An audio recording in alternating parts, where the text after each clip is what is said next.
Oi galera, tudo bem? Então, agora no capítulo 3 da nossa apostila, essa semana, nós vamos trabalhar com os números inteiros, conforme a gente disse no capítulo anterior. Quem são os números inteiros mesmo? O zero, os positivos e os negativos. O que a gente vai fazer agora nesse capítulo? A gente vai começar a fazer as operações com esses números inteiros. Então, as primeiras das quatro operações, as duas primeiras, a gente vai trabalhar nesse capítulo, que é a adição e a subtração, beleza? Então vamos lá, o que seria uma adição de números inteiros? Você pega dois ou mais números inteiros e entre eles você tem a adição. O que significa essa adição? Ele só está pedindo para que você junte esses números inteiros, seja ele positivo ou negativo. Lembra que o Pro sempre falou para vocês? Número positivo você pensa como se fosse uma coisa sua, número negativo é como se fosse uma dívida, beleza? O Pro fez alguns exemplos aqui para vocês, eu vou tirar aqui um pouquinho, vou pôr o caderno e vou fazer alguns exemplos com vocês. Que nem, por exemplo, olha esses exemplos aqui. Mais 40 e mais 30, tá vendo? São dois números inteiros positivos. E no meio deles eu também coloquei o sinal de mais. O que esse sinal de mais está indicando? Que eu preciso somar esses dois números aqui. Esse sinal de mais, ele não vai interferir em nada. Se você quiser fazer a operação direto, você pode fazer. Então, por exemplo, você tem 40 e você soma mais 30. Então, quanto que você tem no total? Mais 70. Você pega esse outro exemplo aqui, Você deve 50 e você tem que somar um outro menos 30. Então, nesse caso, você tem que somar duas dívidas. Então, você vai ter uma dívida do total de 80. Por isso aqui de menos 80. Então, é uma dívida de menos 50, mais uma dívida de menos 30. Você tem uma dívida total de menos 80. Olha esse outro exemplo aqui, Você tem uma dívida de 25 e você passa a ter 35.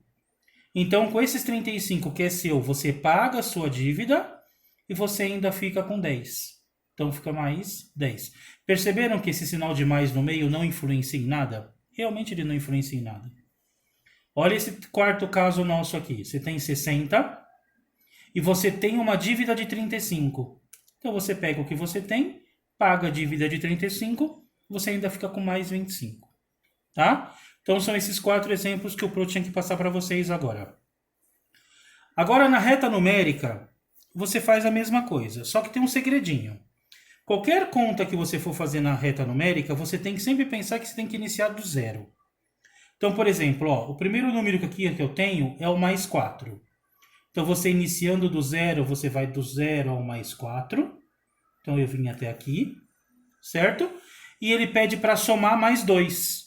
Então, se eu parei no mais 4 e eu somo mais 2, qual é o resultado final que eu tenho? Mais 6. Mais 6.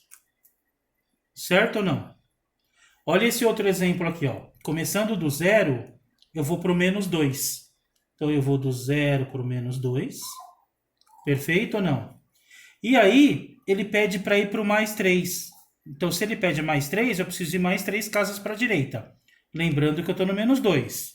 Então, eu vou mais 1, mais 2, mais 3. Então, do menos 2, eu vou parar no mais 1. Por isso que o resultado aqui é mais 1. Olha esse outro caso aqui, Primeiro eu vou do 0 para o menos 3. 0 por menos 3. E depois eu tenho que andar menos 2, mais menos 2. Então, do menos 3 andando para o menos 2, eu tenho menos 5. Por isso que essa resposta aqui é menos 5. Tá? Então, aqui era direto e aqui é pela reta numérica. Tudo bem até agora? E aí nós temos as contas, gente. A gente não vai fazer soma só de dois números inteiros. Existem sentenças matemáticas com 2, com 3, com 4, com 5 números inteiros. Mas e o jeito de fazer, professor? É o mesmo, como você sempre fez nas expressões numéricas. Pegue os dois primeiros, resolve, depois resolve com o terceiro, depois o resultado resolve com o quarto, o resultado resolve com o quinto. Vamos pegar esse exemplo aqui, Tá vendo aqui, Mais 4, mais 3, mais menos 2. Pro falou que esses sinais de mais aqui não influenciam em nada, tá? Então, você pega os dois primeiros aqui, mais 4 com mais 3. Mais 4 com mais 3, mais 7. E aí você desce o mais menos 2.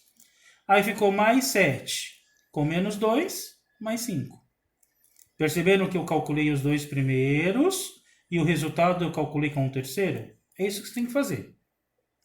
Olha esse exemplo aqui, ó. Menos 5 com menos 3 dá menos 8. E os outros eu desci, tá vendo?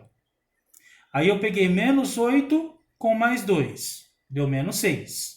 Esse eu desci. E aí eu peguei o menos 6 com menos 4, que me deu o quê? Menos 10. Perfeito ou não? Olha essa grandona aqui, ó. É a mesma coisa, ó. 0 com mais 5 dá mais 5. O restante eu desci tudo, tá vendo? Ó? Mais 5 com menos 3, mais 2. O restante eu desci tudo. Mais 2 com mais 8, deu mais 10. O restante eu desci. Mais 10 com menos 11, me deu menos 1. E desci. E menos 1 com mais 4, me deu mais 3. Perceberam que eu faço? Eu sempre fiz de 2 em 2 e os outros eu fui descendo? E é assim que você tem que fazer. Vou falar novamente. Esse sinal de mais entre os parênteses não influenciam em nada. Combinado? Beleza? Para essa semana, o que o prof quer que você faça? Quero que você faça os exercícios da apostila, da página 47 até a página 55. Ok, gente? Combinado? Então, para essa semana, a gente vai fazer essas atividades. Lá para o final da semana, novamente eu posto as correções. E em breve a gente vai estar junto novamente, tá? Obrigado, gente. Obrigado. Abraço.